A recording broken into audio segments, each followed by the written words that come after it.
देखो, इंडिया में कभी भी 3 चीज़ों के बारे में ना बात नहीं करनी है। पहला है धर्म, दूसरा है सरकार और तीसरा है। तो बहुत सारे बच्चों का ब्रेन वॉश इस हद तक हो गया है कि वो बस इतना ही लॉजिक दे पाते अपने फ्यूचर के बारे में कि वो इतना ही लॉजिक दे पाते हैं अपने पेरेंट्स के बारे में कि भाई माँ बाप का नीयत थोड़ी ख़राब था। तो नीयत ख़राब नहीं, इसका ये मतलब नहीं कि माँ बाप को बच्चों का फ्यूचर ख़राब करने का राइट मिल जाता है। कटिहार जी, ये लखनऊ जा रहा हूँ। लखनऊ जाएंगे जी। कुंभ जा रहा हूँ, लखनऊ रुकूंगा आज, कल कुंभ जा रहा हूँ। घूम जाना है जी। एक ऐसा तरीका जिससे आप अपने ट्रॉमा, जिससे आप अपने इश्यूज को बेटर समझ सकते हो, उससे सेल्फ अवेयरनेस भी होगी, हीलिंग भी होगी, सब कुछ एक साथ होता है। That is. कैसे हैं आप सब? मैं जा रहा हूँ अपनी second ride of 2025 which is for Mahakumbh. मैं 26 तारीख वाला जो महाशिवरात्रि वाला दिन है, उस दिन महाकुंभ में स्नान लेने जा रहा हूँ। आई डोंट नो, मेरे को ये काफ़ी सुंदर और काफ़ी एनर्जेटिक फील आ रहा है जब मैं ये बोल भी रहा हूँ कि मैं महाकुंभ जा रहा हूँ और वो भी महाशिवरात्रि के दिन। आई डोंट नो इसका कोई स्पिरिचुअल कनेक्शन है या नहीं, बट मैंने पहले दिन ही सोचा था कि मैं जाऊँगा तो महाशिवरात्रि के दिन जाऊँगा, और वो सपना पूरा हो रहा है। तो उसकी पैकिंग अभी चल रही है। ये देखो, ये रहा मेरा सारा सामान। This is helmet, thigh bag, कपड़े सारे, toiletries kit and medicine kit. वो रहा मेरा हाइड्रेशन पैक, ये सारे जैकेट्स एंड ऑल, स्पीकर्स, इसमें मेरे कैमरास, माइक्स हैं, सारे एक्शन कैमरास है दोनों में, chargers, MacBook, iPad, sunglasses, tank bag. ये मेरा मैकबुक का बैग है। ये मेरे वो writing bags and top box. ये सारे अभी पैक कर लेते हैं और कल मुझे सुबह 3 बजे निकलना है और अभी टाइम हो रहा है 9। मतलब मेरे को 1 घंटा लगेगा सारा रेडी वेडी करने में। मैं 10 बजे तक सोने की कोशिश करूँगा, क्योंकि 4-5 घंटे की नींद नहीं लूँगा। सुबह 3 बजे निकलना मुश्किल है, क्योंकि मैं पहला स्टॉप ले रहा हूँ लखनऊ। मैं डायरेक्टली प्रयागराज नहीं जा रहा, मैं पहले लखनऊ जा रहा हूँ। 1 दिन वहाँ स्पेंड एक्स्ट्रा करूँगा, मतलब थोड़ा घूमना फिरना। और लखनऊ के बाद मैं 25 तारीख की रात में, आज 22 तारीख है, मैं 23 तारीख को पहुँच जाऊँगा लखनऊ, 24 को वहाँ रुकूँगा और 25 की रात में मैं प्रयागराज घुसूँगा। रात में क्योंकि ट्रैफिक भी कम रहेगा, तो मैं 25 की रात प्रयागराज घुस जाऊँगा। ये प्लान है मेरा, ठीक है। तो कल मेरे को, मैं अपनी लाइफ की कल सबसे लंबी जर्नी करने वाला हूँ, which is 800 kilometres, more than 800 है, बट मैं राउंड फिगर में आपको बता रहा हूँ। कटिहार टू लखनऊ जहाँ मेरे को रुकना है, that is more than 800 kilometres. तो आई एम गेसिंग मेरे को अराउंड 14 घंटे मिनिमम लगेंगे ड्राइव करने में। ये मेरी लाइफ का अभी तक का लॉन्गेस्ट राइड होने वाला है। जो इससे पहले मैंने हाईएस्ट किया वो था कटिहार टू गुवाहाटी, जिसका व्लॉग मैंने डाला हुआ है। आपने अगर नहीं देखा है तो ये उसका लिंक रहा ऊपर साइड में, इसको देखो, मज़ा आएगा, ठीक है। और कल मैं अपनी लाइफ की लॉन्गेस्ट राइड करने वाला हूँ, which is more than 800 kilometre. मैं एग्जैक्ट बता दूंगा कितना किलोमीटर्स होता है बाद में, बट 800 से ज़्यादा है, ठीक है। और ये जो मैंने पैकिंग मैं अभी कर रहा हूँ, ये सामान अभी काफ़ी कम लिया है मैंने, क्योंकि ये ट्रिप 1 सप्ताह का ही है खाली। लेकिन अगर आपको देखना है कि एक माउंटेन ट्रिप या एक प्रॉपर बाइक ट्रिप पे क्या क्या सामान होने चाहिए आपके पास, तो ये रहा उसका लिंक, जो मैंने पहले ही डाल दिया था जब मैं नॉर्थ ईस्ट के लिए निकल रहा था, मेघालय, नागालैंड। तो ये वाले लिंक पे आप क्लिक करके देख सकते हो कि क्या क्या सामान ज़रूरी होता है, ढंग के कपड़े, इलेक्ट्रॉनिक्स, जो भी सामान होती हैं, मैं आपको सब कुछ उसमें बता दिया है। तो वो वीडियो जाके वहाँ पे देख लो, आपको पता चल जाएगा कि क्या क्या सामान आपको पैक करना चाहिए। तो अब डायरेक्टली मिलते हैं आपसे सुबह 3 बजे, जब मैं कटिहार से निकलूँगा लखनऊ के लिए। Okay, bye bye.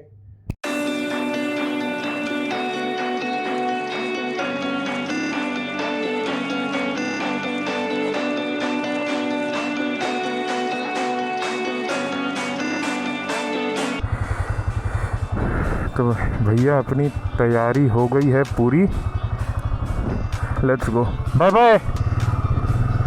जय बजरंगबली। और बताओ भाइयों, कैसे हो? तो हम अपने लाइफ की सिंगल डे में सबसे लंबी राइड के लिए निकल चुके हैं, which is Katihar to Lucknow, 800 kilometres. और हम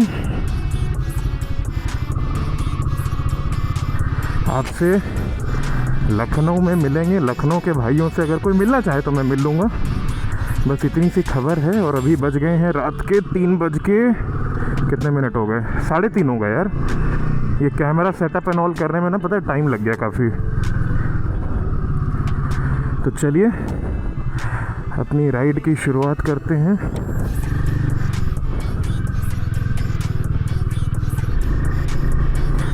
आई लव कटिहार नगर निगम। भाई सच बता रहा हूँ, इतना गंदा बोर्ड लगाया है ना, इतने एड्स लगा दिए अगल बगल, इसको देख के आई लव कटिहार वाली फीलिंग ही नहीं आती है। लेकिन ये जो तिरंगा आपको दिख रहा है ना सारे पोल पे बना हुआ, ये सुंदर है भाई, ये अच्छा लगता है मुझे। मैं पता है पहली बार लाइफ में इतनी अर्ली निकला हूँ, मतलब अर्लीस्ट में जो निकला हूँ वो है 6:30 AM के अराउंड। बट आज भाई 3 बजे तो घर से निकल गए थे, वो रेडी होके थोड़ा करने में 3:30 बज गए। 3:30 बजे रात में जब पूरी दुनिया सो रही है, मैं अपने राइड के लिए निकल चुका हूँ। देख रहे हो, नेक्स्ट लेवल डेडिकेशन है भाई, नेक्स्ट लेवल।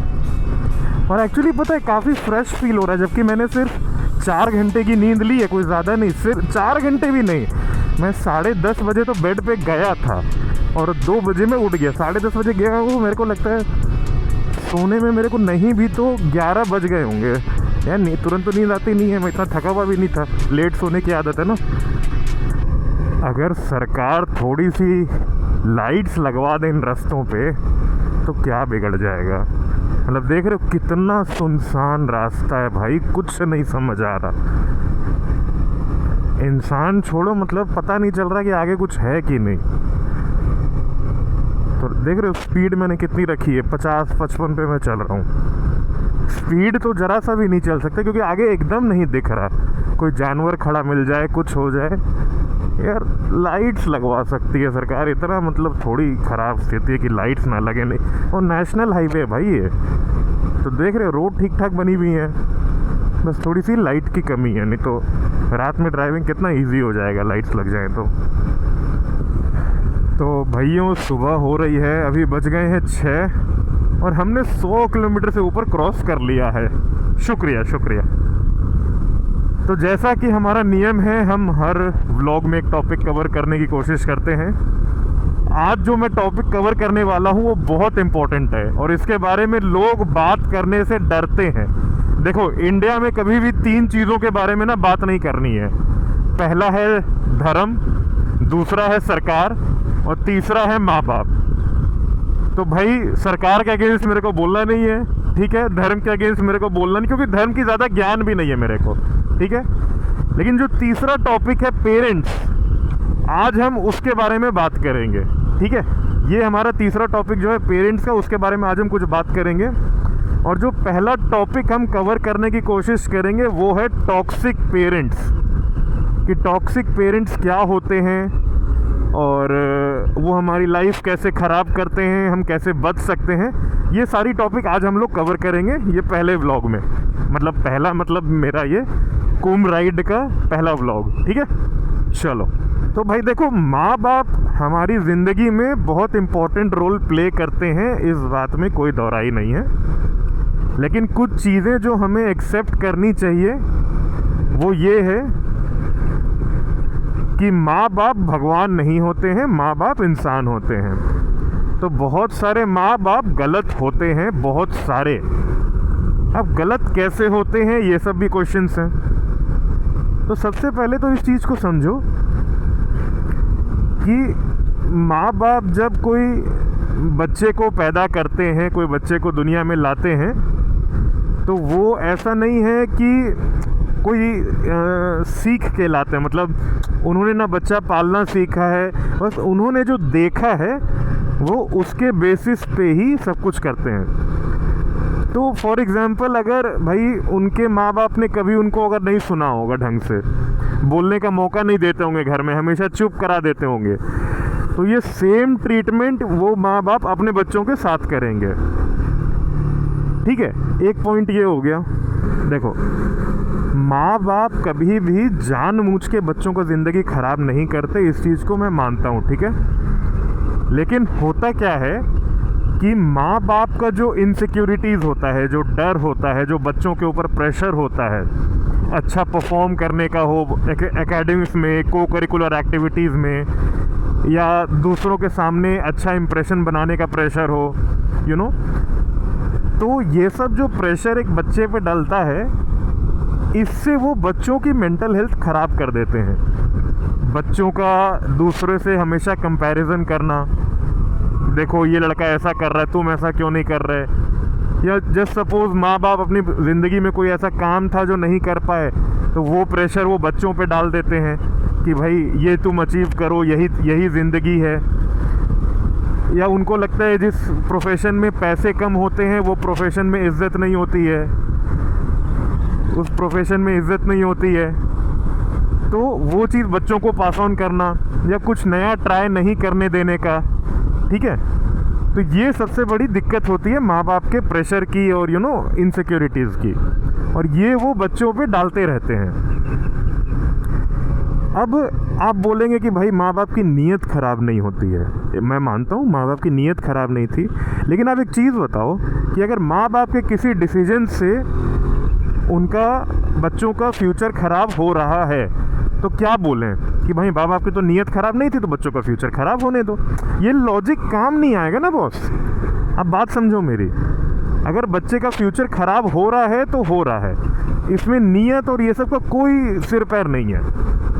तो बहुत सारे बच्चों का ब्रेन वॉश इस हद तक हो गया है कि वो बस इतना ही लॉजिक दे पाते अपने फ्यूचर के बारे में कि वो इतना ही लॉजिक दे पाते हैं अपने पेरेंट्स के बारे में कि भाई माँ बाप का नीयत थोड़ी ख़राब था। तो नीयत ख़राब नहीं, इसका ये मतलब नहीं कि माँ बाप को बच्चों का फ्यूचर ख़राब करने का राइट मिल जाता है। मैं आपको सबसे पहले ये बताता हूँ कि मेरे को क्या लगता है कि माँ बाप की रिस्पॉन्सिबिलिटीज़ क्या क्या हैं, ठीक है। देखो, अगर एक माँ बाप ने बच्चे को दुनिया में लाया है तो भाई उसकी देखभाल करना माँ बाप की जिम्मेदारी है। उस जिम्मेदारी को निभाने के लिए अगर माँ बाप कुछ सैक्रिफाइस करते हैं तो वो सैक्रिफाइस नहीं है, वो रिस्पॉन्सिबिलिटी है, वो ड्यूटी है। लेकिन लोग इसको सैक्रिफाइस से जोड़ देते हैं। अब इमेजिन करो किसी बाप की कमाई महीने की 10,000 रुपये ही है, तो भाई 10,000 रुपये में घर तो क्या ही चलेगा। अब ऑब्वियसली उस बाप ने अगर एक बच्चा दुनिया में लाया है तो बहुत सारी चीज़ें उसको सैक्रिफाइस करनी पड़ेंगी, क्योंकि उस सैलरी में कुछ नहीं हो पाएगा, ये आप भी जानते हैं। तो अब लोग बोलेंगे भाई देखो कितना सैक्रिफाइस कर रहा है बच्चे के लिए। भाई अगर उस आदमी की हैसियत नहीं थी कमाने की तो पहले उसको अपने आप को फाइनेंशियली सिक्योर करना था, तब उस बच्चे को दुनिया में लाना था ना।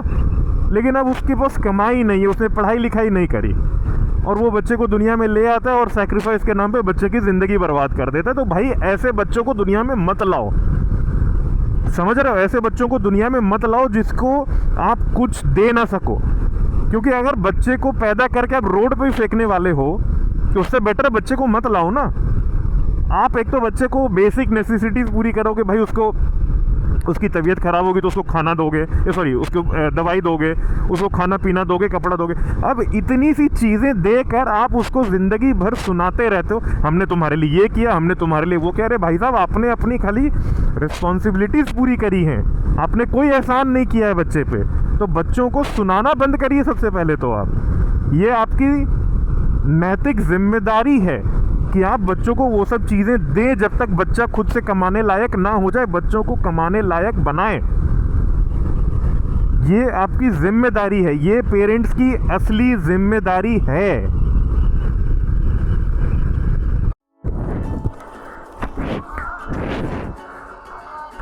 जी सर, कटिहार जी, ये लखनऊ जा रहा हूँ। लखनऊ जाएंगे जी, कुंभ जा रहा हूँ। लखनऊ रुकूंगा आज, कल कुंभ जा रहा हूँ जाना है जी। चेक कर सकते हैं सर, सब कुछ सही है। Thank you sir.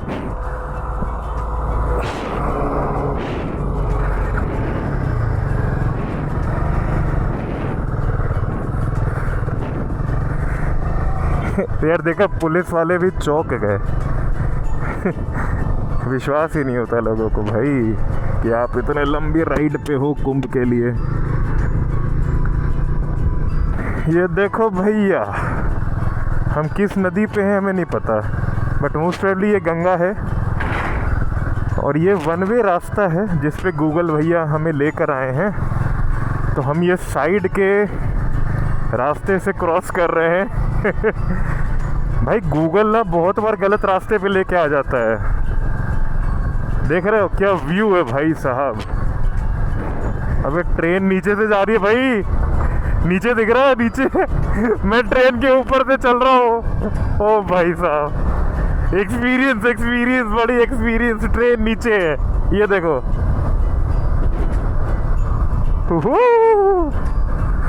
आज मैं ऊपर आसमान नीचे, आज मैं आगे जमाना है पीछे। यूहू। तो मैंने आपको बताया कि कैसे पेरेंट्स की क्या क्या जिम्मेदारियां होती है एक बच्चे के लाइफ में। मेरा एक ये भी मानना है कि पेरेंट्स की सबसे इम्पोर्टेंट जिम्मेदारी है कि वो बच्चों को गिरने से ना बचाएं, बल्कि अगर बच्चा गिर जाए तो उसे उठने में मदद करें। लेकिन हमारे सिस्टम में, हमारे इंडिया में बेसिकली यही होता है कि माँ बाप का प्यार जिसको वो बोलते हैं, वो बच्चों को गिरने ही नहीं देना चाहते। तो अब होता क्या है कि बच्चे कभी खुद से उठना ही नहीं सीख पाते हैं। ऐसा नहीं कि बच्चे बोलते कि हमको जानबूझ के गिरने दो, नहीं, गिरना कोई नहीं चाहता है, लेकिन बिना गिरे आप नहीं सीख पाते हो ना कि उठते कैसे हैं। अगर एक कल को माँ बाप हमारे नहीं होंगे तो कैसे हम उठना सीखेंगे। यही पॉइंट माँ बाप को समझना है कि बच्चों को गलतियाँ करने दें, क्योंकि जब तक बच्चे गलती करेंगे नहीं, बच्चे सीखेंगे नहीं। एक ये बहुत इम्पोर्टेंट पॉइंट है जो सबको समझना बहुत ज़रूरी है। ठीक है, चलो अब मैं आपको ये बताता हूँ कि जो पेरेंट्स का प्रेशर होता है, जो इनसिक्योरिटीज़ होती हैं, उससे क्या क्या होता है। सबसे पहले तो क्या होता है कि बच्चों की डिसीजन मेकिंग स्किल जो है वो ख़त्म हो जाती है। क्यों? क्योंकि बच्चे ने ज़िंदगी भर माँ बाप के हिसाब से काम किया। ठीक है, अब बच्चा जब बड़ा भी हो जाता है तो वही उसको अपने चीज़ों पे, अपने डिसीजंस पे भरोसा ही नहीं होता कि भाई वो जो कर रहा है, वो जो सोच रहा है वो सही है। क्यों? क्योंकि उसने लाइफ में कभी कोई डिसीजन ही नहीं लिया है। तो अब उसको हर छोटी मोटी डिसीजन लेने में भी डर लगने लगता है, घबराहट होती है। वो मतलब इतना सिंपल डिसीजन भी हो सकता है कि भाई वो बाज़ार में सब्ज़ी खरीदने गया, उसको ये नहीं समझ में आ रहा कि अच्छा ये वाला है कि ये वाला है। इतने छोटे छोटे डिसीजंस लेने में भी उसे दिक्कत आने लगती है। ये एक ड्रॉबैक होता है। बच्चा इसके चक्कर में, क्योंकि उसने हमेशा माँ बाप की सुनी है, हमेशा उनके हिसाब से चला है, जो बोला गया वही बोला। जब बच्चा कुछ और बताना चाहता था तो उनको चुप करा दिया गया। तो अब क्या होगा कि बच्चा कभी भी अपनी फीलिंग्स एक्सप्रेस नहीं करेगा, वो हमेशा उसको अपने अंदर दबा के रखने लगेगा। समझ रहे हो इस बात को आप? तीसरा, एक तो देखो बच्चा इमोशंस एक्सप्रेस नहीं करेगा सबसे पहले, और दूसरा उसकी डिसीजन मेकिंग स्किल कम हो जाएगी। अब ये दोनों पॉइंट का ड्रॉबैक ये होता है कि बच्चा इमोशनली वीक हो जाता है डिसीजन मेकिंग को लेकर, खुद के इमोशंस को सप्रेस करते करते। अब क्या होगा, जब वो एक्सप्रेस नहीं कर पाएगा, जब वो डिसीजन नहीं ले पाएगा, तो उसे उसके स्ट्रेस लेवल्स बढ़ेंगे। अब स्ट्रेस लेवल्स बढ़ेंगे तो एंजाइटी आएगी, एंजाइटी अटैक्स आ सकते हैं। अब ये सब होते होते उसको डिप्रेशन और भी कई तरह की मेंटल हेल्थ बीमारियां लग सकती हैं। और ये सब कुछ होता है उसके बचपन में छिपा हुआ। ये सारे राज उसके बचपन में छिपे हुए हैं, जो उसके माँ बाप ने उसको कैसे ट्रीट किया। अब उसके बड़े होने के बाद ये सब लक्षण उसमें दिखने लगेंगे, उसका बिहेवियर उसी हिसाब से चेंज होने लगेगा। और ये चीज़ें माँ बाप भी नहीं समझ पाते, बाकी दुनिया भी नहीं समझ पाती कि भाई इंसान ऐसा क्यों बन गया।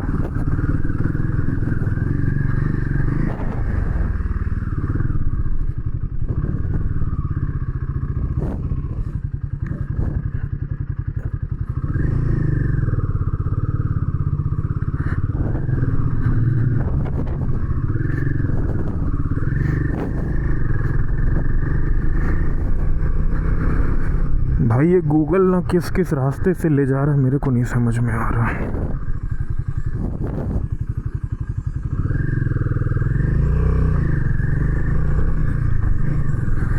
लोग घूर कैसे रहे हैं आप देख रहे हो। उनके लिए तो मैं भाई दूसरे प्लेनेट से आया हुआ हूँ ऐसा लग रहा है। भाई ये सब चीज़ गाँव में नहीं होता ना, इसीलिए, और कोई बात नहीं है।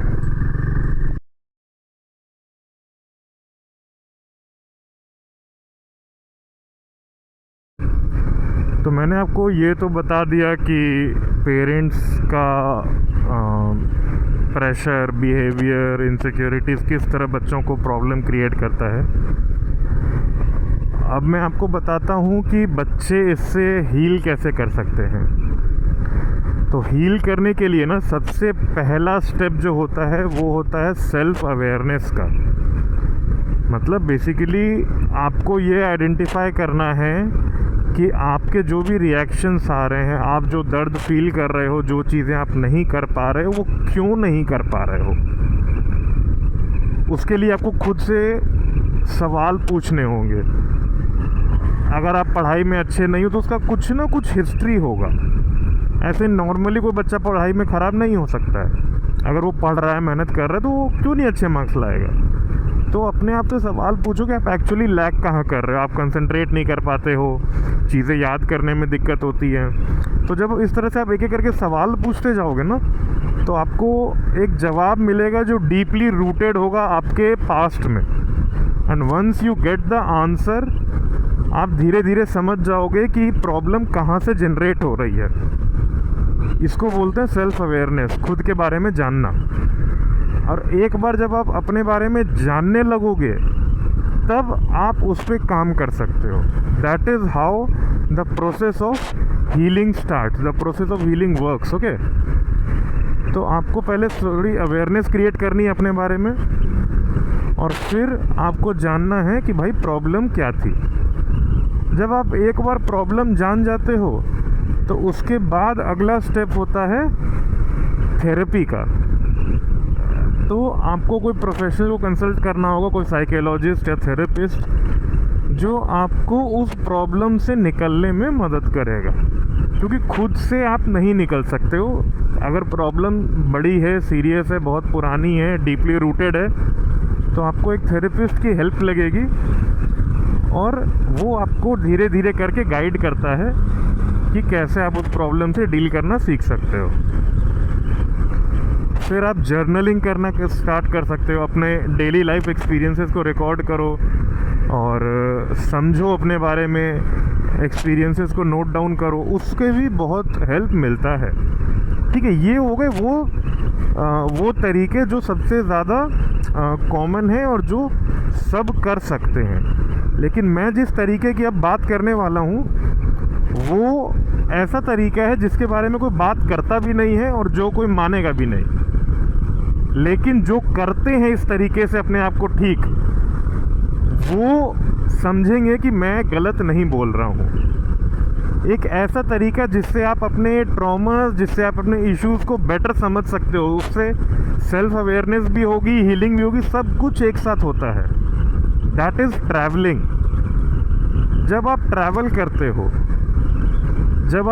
करते हो तो आपको दुनिया के और रंग देखने मिलते हैं, आपको नए नए लोग देखने मिलते हैं कि कैसे जो दुनिया है वो सिर्फ आपके अगल बगल, आपके घर के अगल बगल नहीं, बहुत बड़ी है, बहुत तरह के लोग हैं।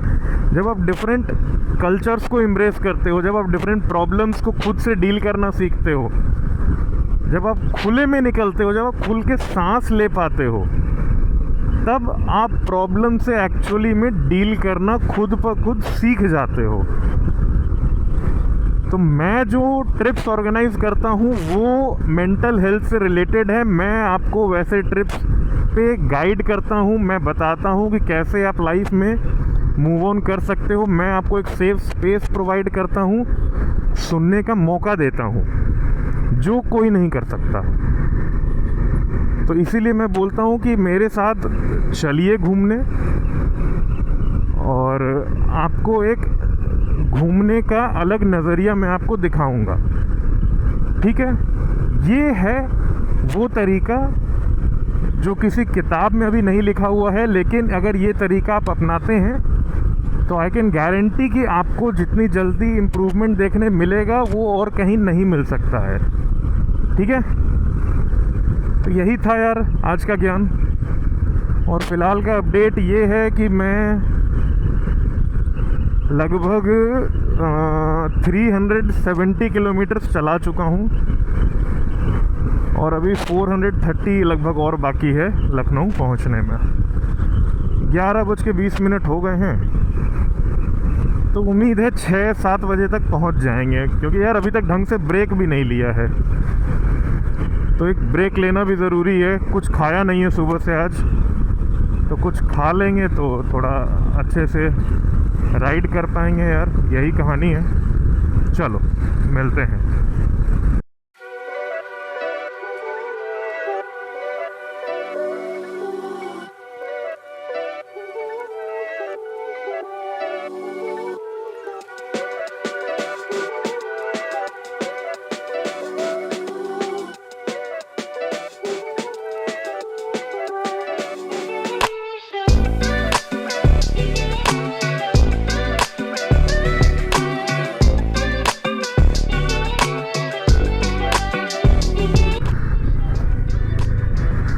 समझ में आ रहा है कि नहीं बेटा तुमको? अरे तुम ही से बात कर रहे हैं। हमारे डेस्टिनेशन में 363 किलोमीटर लगभग बाकी है।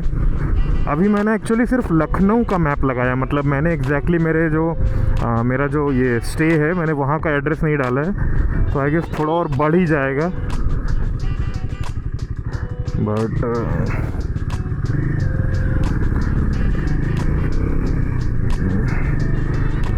एक अप्रॉक्सीमेट तो मिल ही गया है हमें। Welcome to Purvanchal expressway.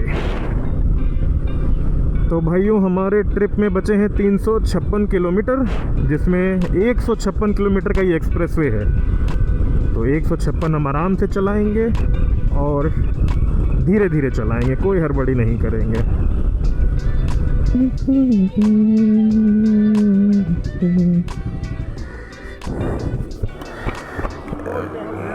हाँ हाँ भैया, टोल टैक्स यहाँ पे बाइक का भी लगता है। यमुना एक्सप्रेसवे पे भी लगता है, यहाँ भी लगता है। कटिहार, अच्छा कितना भैया?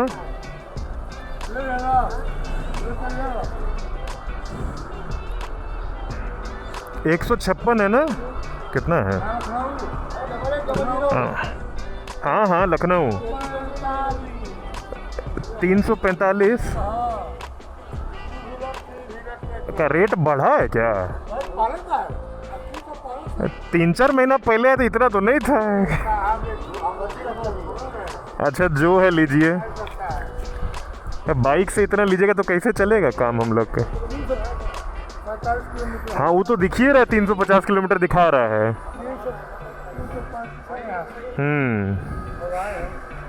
क्या दिखाएं? गाड़ी नंबर याद नहीं भैया, देखना होगा पीछे, जरा देख लीजिए।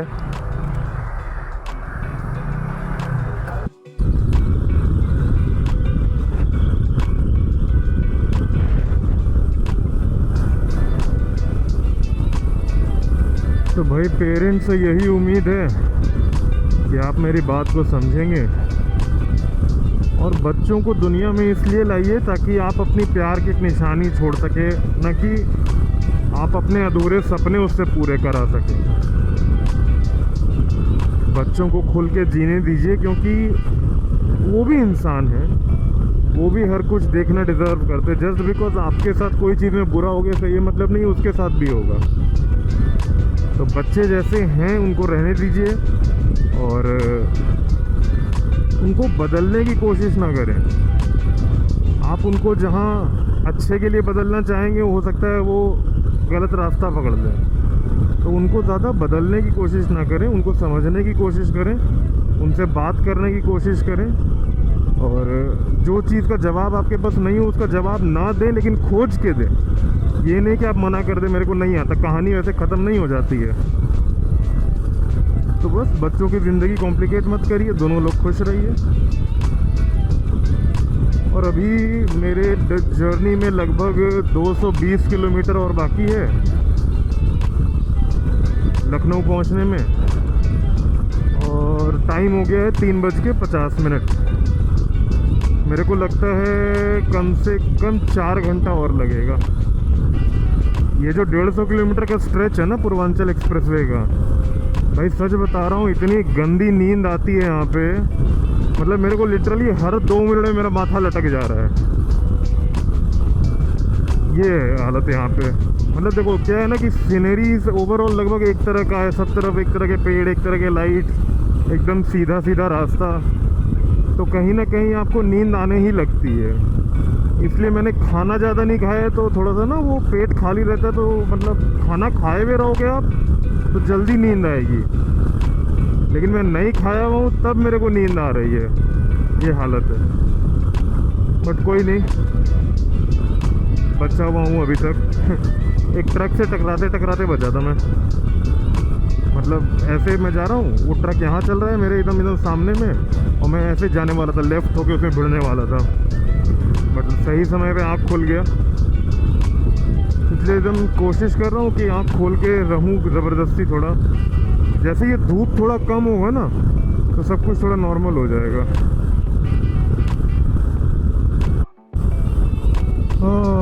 भाई लखनऊ पहुंचने में लगभग बस 80 किलोमीटर बचे हैं। मेरे को लगता है ये मेरे लाइफ का अभी तक का बेस्ट राइड है।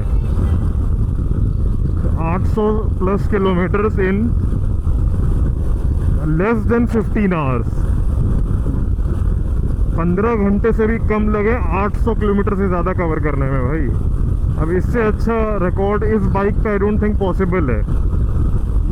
Congratulations Harshad, congratulations, you have done a good job buddy, you have done a good job। Sunset देख रहे हो, बहुत प्यारा लग रहा है, शहर के हिसाब से प्यारा है। वही बाहर होते तो थोड़ा और बादल वादल होते, थोड़ा और सुंदर दिखने का उम्मीद था, लेकिन यहाँ के हिसाब से आई थिंक ठीक है।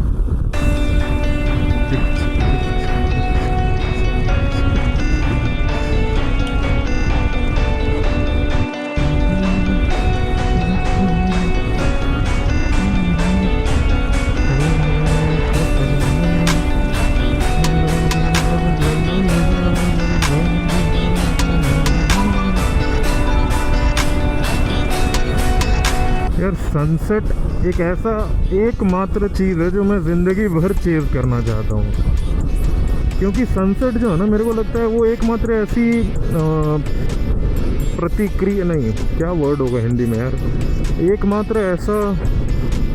एकमात्र ऐसी रचना है जिससे ये पता चलता है कि सनसेट होने के बाद अंधेरा तो होगा लेकिन अगले दिन सुबह ज़रूर होती है। और यही चीज़ तो हमें होप देती है ना कि भाई ठीक है, आज हार गए हैं कल जिंदा रहे, सॉरी आज हार गए हैं तो कल जीत सकते हैं। बस यही उम्मीद तो जगाए रखनी है हमें। कितना प्यारा लग रहा है, देख रहे हो, मतलब ठीक है बादल नहीं है तो उतना वो इफेक्ट्स नहीं दिख रहा है हम लोग को, बट ये ऑरेंज सन भाई साहब, मज़ा आ गया।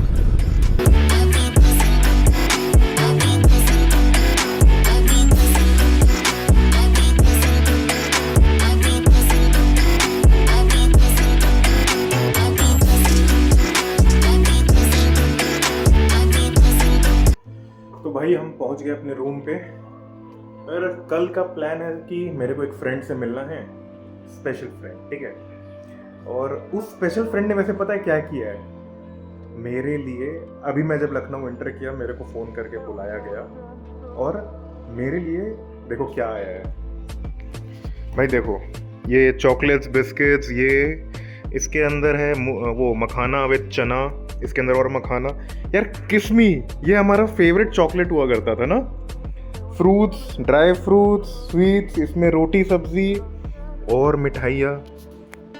ये एक हमारे परम मित्र ने, मेरी एक परम मित्र ने टू बी प्रिसाइज, ये दिया है भाई। यही तो कमाया है, यही तो कमाया है हमने। और कमाया क्या है? तो ये है आज का ब्लॉग का एंड।